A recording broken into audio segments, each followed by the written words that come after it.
ચાલો મિત્રો, વાનેચા ફેમિલી વ્લોગમાં આપનું હાર્દિક સ્વાગત છે। આજે સરસ મજાનું આપણે ભોળાનાથ માટે પ્રસાદ માટે સરસ મજાની મોરૈયાને ખીર બનાવવાની છે મિત્રો। તમે પૂરેપૂરી રેસીપી જોજો। આજે શિવરાત્રિ છે તો ચાલો મિત્રો આજે ફરાળી ખીર બનાવીએ। તેના માટે આપણે જે મટીરિયલ લીધેલું છે તે હું તમને બતાવીશ। દૂધ છે, મોરૈયો છે, કાજુ, બદામ અને પિસ્તા, તેમજ સૂકી દ્રાક્ષ છે મિત્રો, તેમજ ખાંડ છે। તો ચાલો સરસ મજાનો આજે આપણે મોરૈયા અને દૂધની સરસ ખીર બનાવશું મિત્રો। તમે પૂરેપૂરી રેસીપી જોઈજો, જે ફરાળની અંદર લઈ શકાય છે મિત્રો। તો ચાલો બનાવવાની શરૂઆત કરીએ।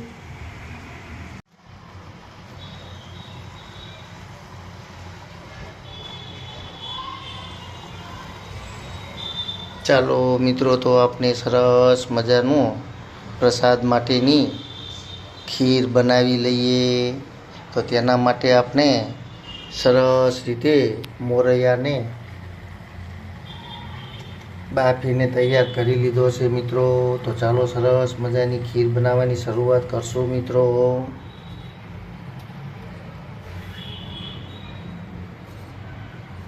ચાલો તેની અંદર દૂધ ઉમેરી દઈએ। જે મોરૈયો આપણો સરસ મજાનો બફાઈને તૈયાર થઈ ગયો છે।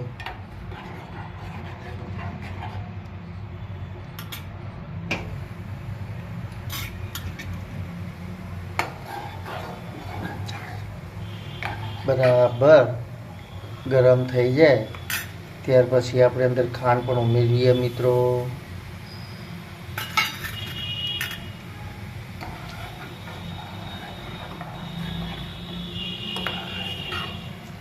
સરસ મજાની આપણે આજે પ્રસાદ માટે ખીર બનાવવાની છે મિત્રો। આજે શિવરાત્રિ હોવાથી ફરાળની અંદર પણ આવો પ્રસાદ લઈ શકાય છે મિત્રો।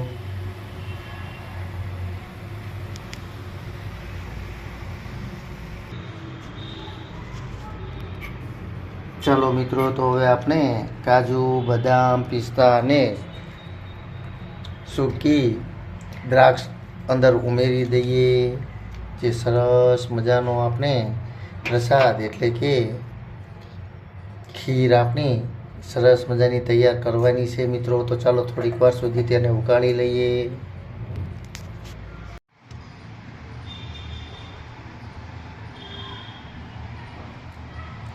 ચાલો મિત્રો, સરસ મજાનો પ્રસાદ તૈયાર થઈ ગયો છે। મોરૈયાની ફરાળી ખીર ભોળાનાથને અતિશય પ્રિય એવો આ પ્રસાદ છે મિત્રો। જે આપણી મનોકામનાને પૂર્ણ કરે તેવો પ્રસાદ ભોળાનાથને આવો જમાડવો જોઈએ મિત્રો। આજે શિવરાત્રિ છે તો ચાલો મિત્રો સાચા દિલથી ભોળાનાથનું હર હર શંભો ભોળાનાથને ખીર બનાવીને જમાડીએ મિત્રો। જે ભોળાનાથ ખૂબ જ ખુશ થાય છે।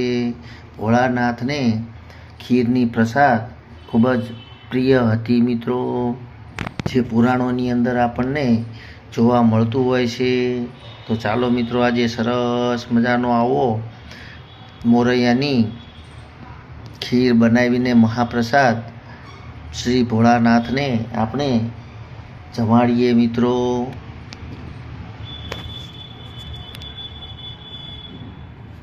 ઓમ નમઃ શિવાય। જય ભોળાનાથ, જય ભોળાનાથ। જો મિત્રો તમને મારી આ રેસીપી પસંદ આવી હોય તો ચોક્કસથી કોમેન્ટમાં ઓમ નમઃ શિવાય લખજો મિત્રો। જે તમારી મનોકામનાને પૂર્ણ કરનાર છે મિત્રો। જય ભોળાનાથ, જય ભોળાનાથ।